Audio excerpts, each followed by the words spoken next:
गुरुवंदन दोस्तों, आज का मेरा वीडियो है वर्ण व्यवस्था, कास्ट सिस्टम।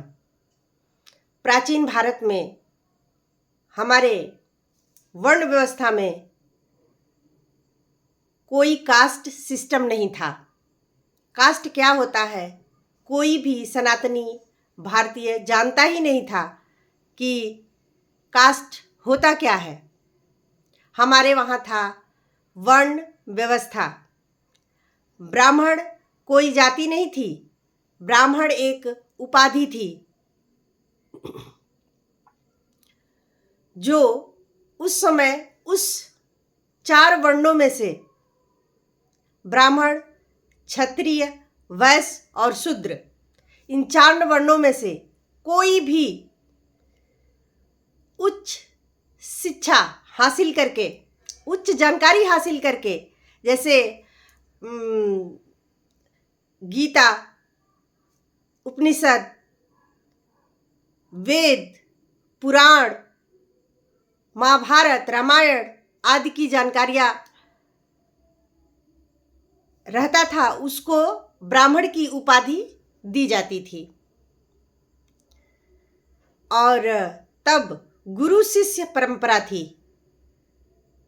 और गुरु शिष्य परंपरा के माध्यम से अगर कोई भी, ये 4 वर्णों में से कोई भी अगर शिक्षा हासिल करना चाहता था तो वो कर सकता था। इसकी 4 वर्णों में सभी को इसकी आज़ादी थी कि वो उच्च शिक्षा हासिल करे, और सारे वेदों की जिसको जानकारी रहती थी वो ब्राह्मण की उपाधि पाता था, उसको ब्राह्मण बोला जाता था। जब ब्रिटिश लोग आए तो देखे कि इन लोगों में, हिंदुओं में यूनिटी बहुत थी, वर्ण व्यवस्था की वजह से यूनिटी बहुत थी। तो वो लोग सोचे कि यहाँ पर हम लोग का टिकना मुश्किल है, तो उन लोगों ने कास्ट सिस्टम को लागू करने का सोचा, हमारे वर्ण व्यवस्था पर प्रहार किया, हमारे गुरु शिष्य परंपरा पर प्रहार करने का सोचा। और दुर्भाग्य से उनका साथ दिया जो ब्राह्मण उपाधि पाए हुए थे, उन लोगों ने स्वार्थवश ये सोचा कि हमें तो ब्राह्मण की उपाधि मिली हुई है और हमारी जो जनरेशन आएगी वो बिना किसी जानकारी का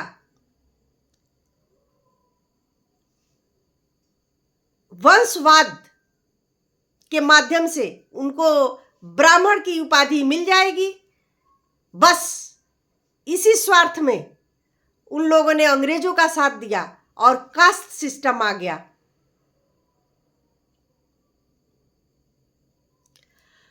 और कास्ट सिस्टम आते ही हमारा समाज जातियों में बट गया।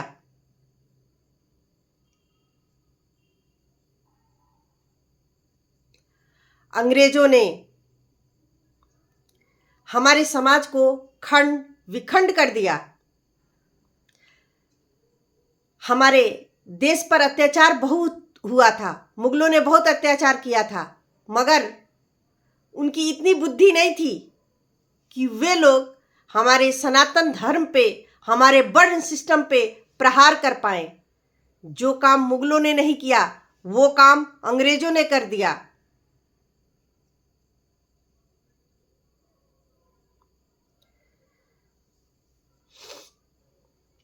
आज हम इतना जानकारी रखते हुए भी, इतना सब कुछ जानते हैं कि ऐसे ऐसे हुआ था, बहुतों को पता है, पर कोई भी अपने आप को सनातनी के रूप में ला करके बोलता नहीं है। मैं इस कास्ट से हूं, मैं उस कास्ट से हूं, यही बात करता है।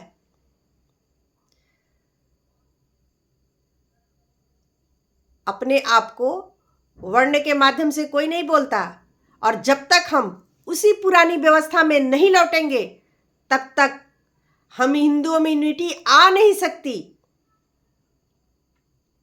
चाहे बागेश्वर बाबा कितने भी पैदल धाम कर लें, पैदल यात्रा कर लें, कितना भी हिंदू जोड़ो यात्रा कर लें, मगर हिंदू एक नहीं हो सकते। हमें वापस उसी परंपरा में लौटना होगा, तब हम अपने समाज को एक रख पाएंगे, एकता आ पाएगी।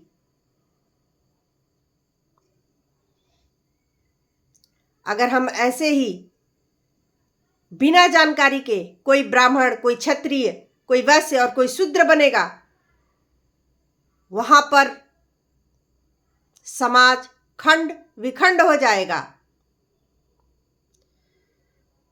अपने जड़ों के तरफ लौटो, अपने जड़ों को पहचानो, तब तुम सनातन के लिए कुछ भी योगदान कर पाओगे।